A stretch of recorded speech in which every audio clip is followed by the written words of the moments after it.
வணக்கம் நேயர்களே, நீங்க கேட்டுட்டு இருக்கிறது ஹோலி கிராஸ் சமுதாய வானொலி 90.4.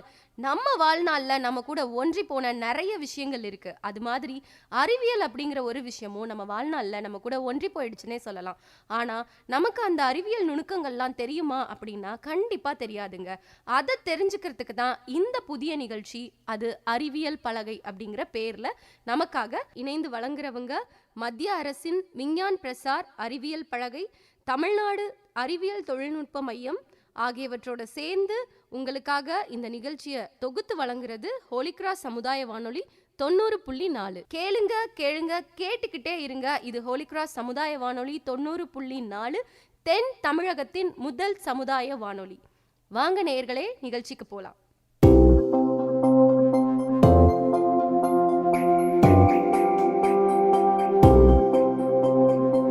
அறிந்திடுவோம், நாம் அறிந்திடுவோம், நம் அறிவியல் பலனை புரிந்திடுவோம். அன்றாடம் வாழ்க்கையில் அறிவியல் உண்டு, அறிவியல் அறிவோம் இப்பலகையை கொண்டு.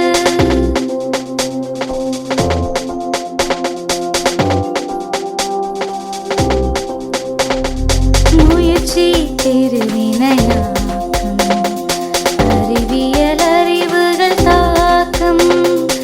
அறிவியலின்றி உலகில்லை என்று விஞ்ஞானி வழியிலே புரிவது நன்று.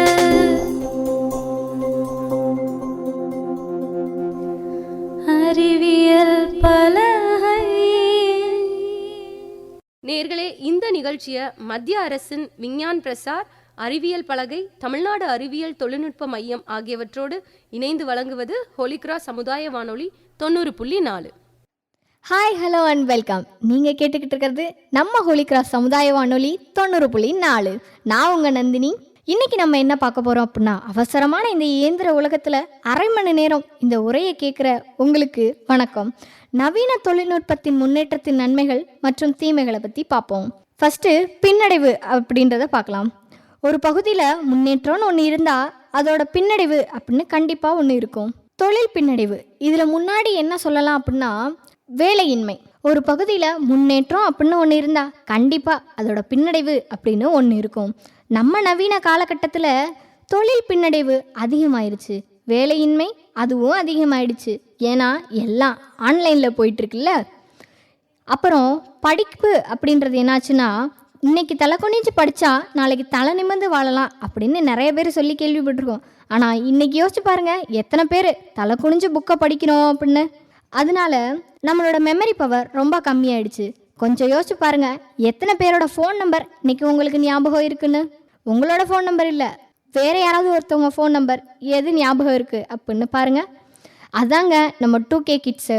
2K கிட்ஸை விடுங்க, 80s கிட்ஸை பாருங்கள். ஸ்லேட் பல்பம், எத்தனை பேர் இந்த ஸ்லேட் பல்பம் அப்படின்றத கேள்விப்பட்டிருக்கீங்க? சின்ன வயசில் நான்லாம் ஸ்லேட்டு குச்சியை சாப்பிட்டு வாழ்ந்த காலம்லாம் நிறையா இருக்குங்க. அந்த மாதிரி தான் இப்போது கரும்பலகைகள்லாம் ஸ்மார்ட் போர்டாக மாறிக்கிட்டு இருக்கு. இது மட்டுமா, நம்ம சுற்றுச்சூழலும் மாசுபட்டுட்டு தான் இருக்குது. For example, nuclear weapons. ஏன் உங்களுக்கு தெரியாதா உக்ரைன் ரஷ்யா போர் எந்த அளவுக்கு நடந்துக்கிட்டு இருக்கு அப்படின்னு? சக மனுஷங்களே கொல்ற அளவுக்கு நம்ம போயிட்டுருக்கோங்க. அது நம்ம வளர்ச்சியோட பின்னடைவு. இது மட்டுமா, நவீன காலகட்டத்தோட முயற்சி என்ன அப்படின்னா 2. ஒன்று அழிவு, இன்னொன்று பேரழிவு. இது ரெண்டையும் பாதுகாக்கிறது நம்ம கையில் தான் இருக்குது. பல பின்னடைவுகள் இருந்தாலும் அதில் நிறைய முன்னேற்றமும் இருக்குங்க. சந்திரயானை வச்சு நிலாவில் வாழ தகுதியான்னு பார்க்குற காலம் வந்தாச்சு. மற்ற உலக நாடுகள் இந்தியாவா அப்படின்னு வியந்து பார்க்குற நேரமும் வந்தாச்சு. விஞ்ஞானிகளும் விஞ்ஞான உலகமும் நம்ம முன்னேற்ற பாதையை எங்கேயோ கொண்டு போயிட்டு இருக்குங்க. இவ்வளவு பெரிய உலகத்தை நம்ம கைக்குள்ளே அடக்கிருச்சு இந்த கைபேசி. டெலிஃபோனை கண்டுபிடிச்ச கிரஹாம்பிளுக்கு தெரியாது இந்த உலகம் இவ்வளோ பெரிய வெற்றியை அடையுமா அப்படின்னு. நம்ம வருங்காலத்தை நம்ம கண்ணு முன்னாடி இன்றைக்கே நம்ம பார்த்துக்கிட்டு இருக்கோம். இது மட்டுமா, எங்கள் காலேஜ் ஹோலி கிராஸ்லேயே அப்படிதாங்க. நாசா, ஐஐடி போன்ற இடங்களில் வேலை செய்கிற அளவுக்கு திறமை உள்ளவங்க ஐஐசியில் இருக்காங்க. ஐஐசினா நமக்குள்ளே இருக்க திறமையை வெளிக்கொண்டு வர்றது தாங்க. காலையில் கண்ணை முழிச்சு தொடுதிரையை பார்த்தாதான் நாளே தொடங்குது. ஆனால் சில இடங்களில் இன்னமும் முன்னேறாமல் தான் இருக்குது. இதுவும் நவீன காலகட்டத்தோட ஒரு பின்னடைவு தான். என்னதான் பின்னடைவு இருந்தாலும் நம்ம நாட்டில் இருந்து வெளிநாட்டுக்கு போனவங்களும் இன்னும் நல்லா தான் இருக்காங்க. இந்திய வாழ் மக்கள், அதாவது வேறு இடத்துல பிரசிடெண்ட்டாகவும் பிரைம் மினிஸ்டராகவும் கலக்கிக்கிட்டு தான் இருக்காங்க. இது நம்மளோட வெற்றி தான். ஆர்டிஃபிஷியல் இன்டெலிஜென்ஸ் ஏஐ அப்படிங்கிறது நம்மளோட வளர்ச்சியை எங்கேயோ கொண்டு போயிட்டுருக்குன்னு நினைக்கலாம். தொலைக்காட்சியில் அடுத்த சேனலை மாற்றிட்டே போகிற காலம் போய் இன்றைக்கி ஆர்டிஃபிஷியல் இன்டெலிஜென்ஸ் அலெக்ஸா இதை போடு, அலெக்ஸா அதை போடு அப்படின்னா எல்லாமே நம்ம காதுபட கேட்குறோம் இல்லையா? கூகுள் அப்படின்னா கொஞ்ச நாளைக்கு முன்னாடி நமக்கு என்னன்னே தெரியாது. ஆனால் 2020க்கு அப்புறம் கூகுள் இல்லாத உலகமும் கிடையாது, கூகுள் இல்லாத மனுஷனும் கிடையாதுன்ற அளவுக்கு ஆயிடுச்சு. ஏங்க, நம்ம ஆன்லைன் கிளாஸ் அட்டன் பண்ணும்போது கூட கொரோனா காலகட்டத்திலே எப்படி தானே இருந்துச்சு? கூகுள் குரோம் இல்லாமல் எந்த கிளாஸையுமே அட்டன் பண்ண முடியல. ஆன்லைன் கிளாஸஸாக இருக்கட்டும், ஆன்லைன் எக்ஸாமாக இருக்கட்டும், எல்லாமே அதுக்கு ஹெல்ப்ஃபுல்லாக தானே இருந்துச்சு. நம்ம தொழில்நுட்பத்தில் முக்கியமான ஒன்று பயோமெட்ரிக். முன்னாடிலாம் வேலைக்கு டைம் ஆகிடுச்சு, ஸ்கூல் காலேஜுக்கு டைம் ஆகிடுச்சு அப்படின்னா நம்ம என்ன பண்ணுவோம், இன்றைக்கி லீவு போடலாம் தான் அப்படி தான் யோசிப்போம். ஆனால் இப்போ பயோமெட்ரிக் எல்லாமே ஆன்லைனில். இப்போ நீ போய் அங்கே கை வச்சு அப்படின்னா அன்னைக்கு உனக்கான ப்ரெசண்ட்டு ஆப்சண்ட்டு அதெல்லாம் வந்து ஏறிடும். ஸோ இதுவும் ஒரு விதமான பாசிட்டிவ் தான். இருந்தாலும் இன்றைக்கி காலகட்டத்தில் பசிக்குதா ஜொமேட்டோ, ட்ரெஸ்ஸு வேணுமா மீஷோ, இந்த மாதிரி ஆன்லைன்லேயே போயிட்டுருக்க காலத்தில் ஆன்லைனோட யூஸும் ரொம்ப பெனிஃபிட்ஸாக தான் இருக்குது. இன்றைக்கி இதை ரெக்கார்ட் பண்ணோம் அப்படின்னா கூட அதுக்கு ஒரு தொழில்நுட்பம் தேவை தானே. அதனால் தொழில்நுட்பத்தை நல்ல விதமாக பயன்படுத்துங்க.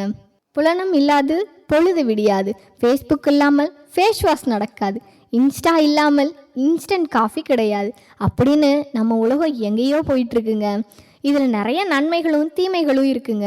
நன்மைகளை பார்த்தோம் அப்படின்னா நம்ம இப்படி அச்சீவ் பண்ணியிருக்கோமா அப்படின்னு நம்மளால் பார்க்க முடியுது. ஆனால் அதே அளவுக்கு தீமைகளும் இருக்குது. நம்ம நன்மைகளை மட்டும் நோக்கி போனோம் அப்படின்னா நம்ம இன்னும் முன்னேறலாம் அப்படின்னு நினைக்கிறேன்.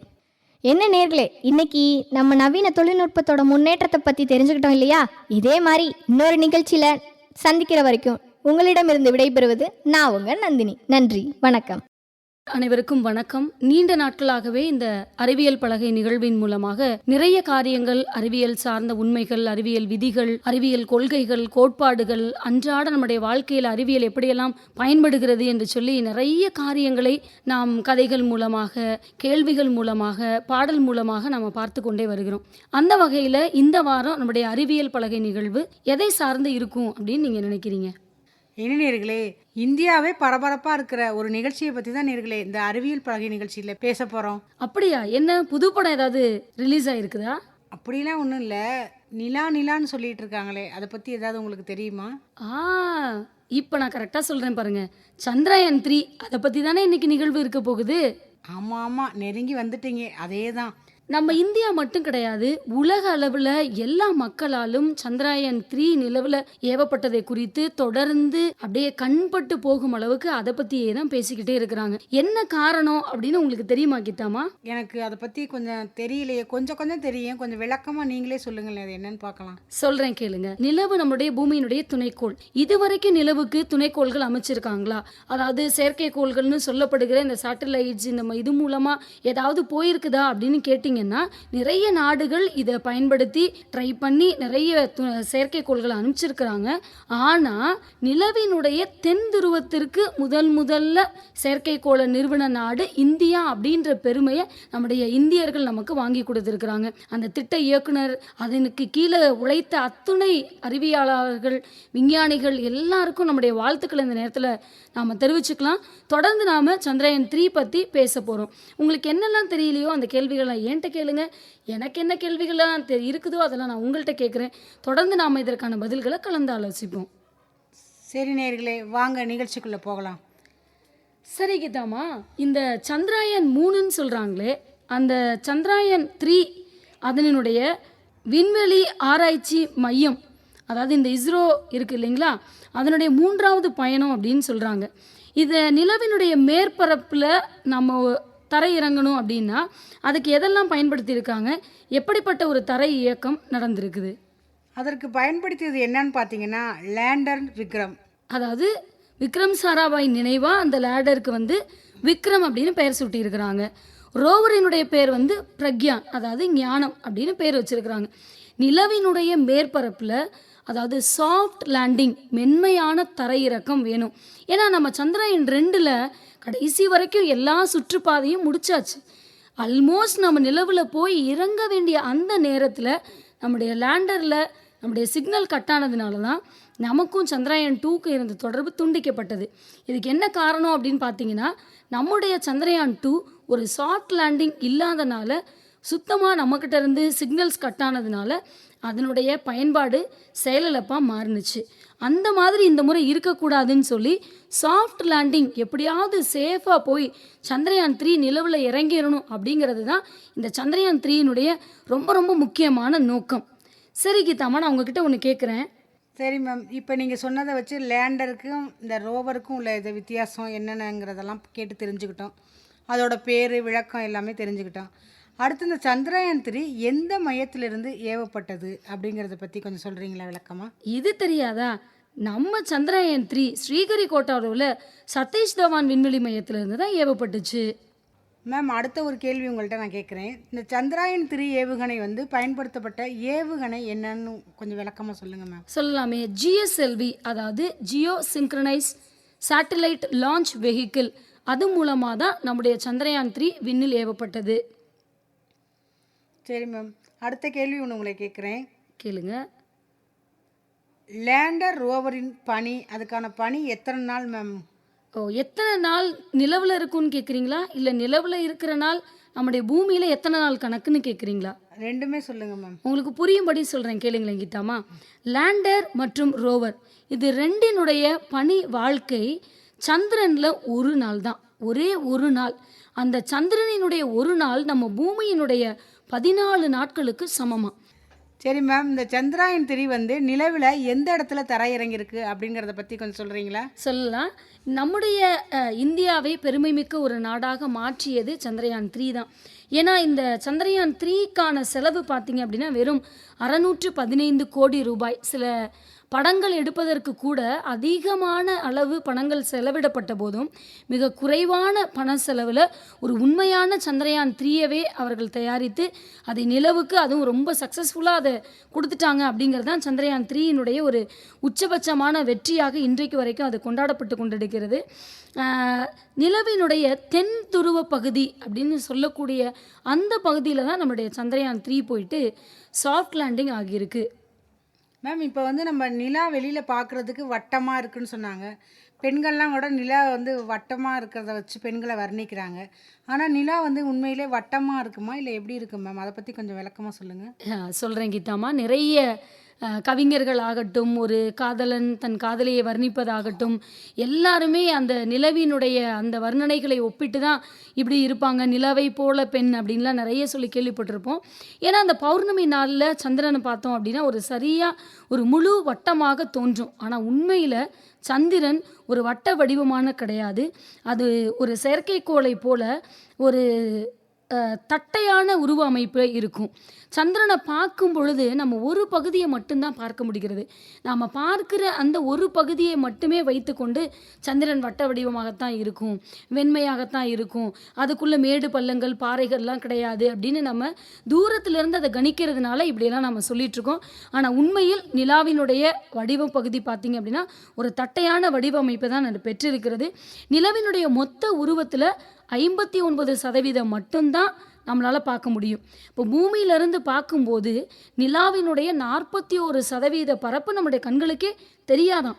அப்போ தெரிஞ்ச அந்த 59% வைத்துக்கொண்டு தான் நாம் நிலவு வட்டமாக இருக்கிறது, பௌர்ணமி நேரங்களில் அது முழுமையாக இருக்கிறது, மற்ற நேரங்களில் அது இல்லாமல் காணாமல் போய்விடுகிறது. அது குறைவதும் கிடையாது, அது தன்னுடைய பரப்பளவை அதிகரிப்பதும் கிடையாது. பூமியிலிருந்து நாம் பார்க்கும் பொழுது நம்மால் பார்க்க முடிந்த அந்த பகுதியை வைத்துக்கொண்டு தான் நாம் அமாவாசை, பௌர்ணமி, நிலவினுடைய வடிவம் இதெல்லாவற்றையும் நாம் சொல்லிகிட்டு இருக்கிறோம். மேம், இந்த நிலா வந்து பூமியோட வேகத்தை குறைக்குதுன்னு சொல்கிறாங்கல்ல, அதை பற்றி கொஞ்சம் சொல்லுங்கள் பார்க்கலாம். இது ஒரு நல்ல கேள்வி கீதாமா. உண்மையிலேயே நிலவுக்கு வந்து பூமியினுடைய வேகத்தை குறைக்கிற ஆற்றல் இருக்கிறது அப்படின்னு அறிவியல் பூர்வமாக நிரூபிச்சிருக்கிறாங்க. என்னன்னு பார்த்தீங்க அப்படின்னா, பூமிக்கு என்னுடைய இயற்கையான துணைக்கோள் தான் நிலவு. அப்போ நிலா பூமிக்கு மிக அருகில் வரும்போது அதனுடைய அண்மை நிலை, அதாவது பெருஜி, அப்பர்ஜி, பெருஜி என்ற 2 நிலைகள் இருக்கும். அதில் மிக அண்மை நிலையை வந்து நம்ம பெருஜி அப்படின்னு சொல்கிறோம். இந்த அண்மை நிலைக்கு பூமிக்கு மிக அருகில் நிலவு வரும்போது இந்த நேரத்தில் தான் கடல் அலையினுடைய வேகம் வழக்கத்தை விட ரொம்ப அதிகமாக இருக்கும் அப்படின்னு நாம் கணிசமாக இந்த கடல்களுக்கு பிரயாணப்பட்டு போகிற மீனவர்கள் இல்லை மற்ற கப்பல் பிரயாணங்கள் பண்ணுகிறவர்கள்லாம் அதிகமாக இதை கணித்து சொல்லுவாங்க. ஒரு சில சில நாட்களில் மட்டும் கடலினுடைய அலைகள் வந்து அதிகமாய் வழக்கத்தை விட அதிகரிக்கிறது, இதெல்லாம் எதுக்காக அப்படின்னு சில கேள்விகள்லாம் கேட்பாங்க. அதற்கு காரணம் இதுதான். பூமிக்கு அப்பர்ஜி நிலை, அந்த அண்மை நிலையில் வந்து நிலா வரும்போது கடல் அலைகளினுடைய வேகம் கொஞ்சம் வழக்கத்தை விட அதிகரிக்குது. அது மட்டும் இல்லை, சந்திரன் என்ன செய்யுது, இந்த நிலவானது என்ன செய்கிறது அப்படின்னா பூமியினுடைய சுழற்சி சக்தியையும் குறைக்கிறது. இதனால் பூமி சுற்றும் கால அளவு ஒவ்வொரு செஞ்சுரிக்கும் பார்த்தீங்க, ஒவ்வொரு நூற்றாண்டுக்கும் 1.5 மில்லி வினாடி குறைகிறது அப்படின்னு நமக்கு திட்டவட்டமாக சயின்டிஃபிக்கலாக இது ப்ரூவ் பண்ணப்பட்டிருக்கிறது.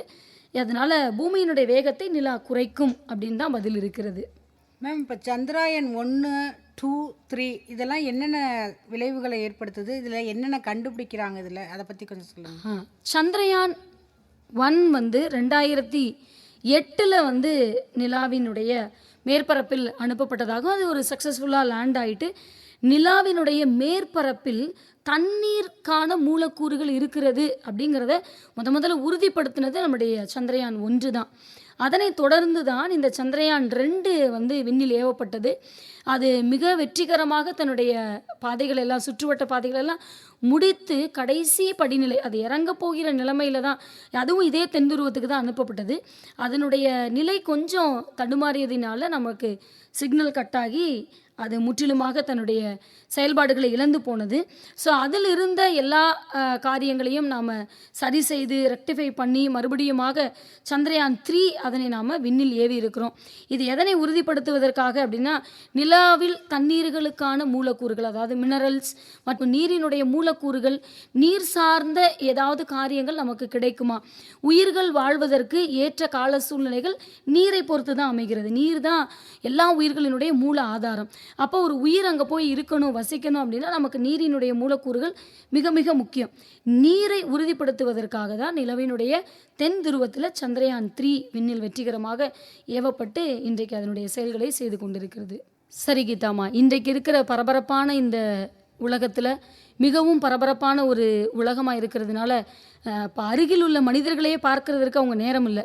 ஆனால் வானத்தை நிமிர்ந்து எப்படி நிலவை பார்ப்பாங்க, நட்சத்திரங்களை ரசிப்பாங்க, இதெல்லாம் ஒரு பெரிய கேள்விக்குறியாக இருந்த இந்த நாட்களிலும் கூட சந்திரயான் 3 வெற்றிகரமாக விண்ணில் ஏவப்பட்டதை ஒரு தனி மனிதனுடைய வெற்றியாகவோ அல்லது இது ஒரு இஸ்ரோவினுடைய வெற்றி, ஒரு இந்தியனுடைய வெற்றி அப்படின்னு பார்க்காமல் இதை தான் சாதித்ததாகவும் தன்னுடைய சாதனையாகவும் எண்ணி இன்றைக்கு அநேகர் இந்த சந்திரயான் 3ஐ கொண்டாடி கொண்டு வருகிறார்கள். உலக நாடுகள் கொண்டாடுவதை காட்டிலும் ஒரு இந்தியனாக, ஒரு தமிழனாக, அதுவும் நம்முடைய சந்திரயான் 3 திட்ட இயக்குனர் விழுப்புரம் மாவட்டத்தைச் சேர்ந்த வீரமுத்துவேல் அவர்களினுடைய ஒரு வெற்றி ஒவ்வொரு தனி மனித வெற்றியாக இன்றைக்கு கொண்டாடப்பட்டு வருகிறது.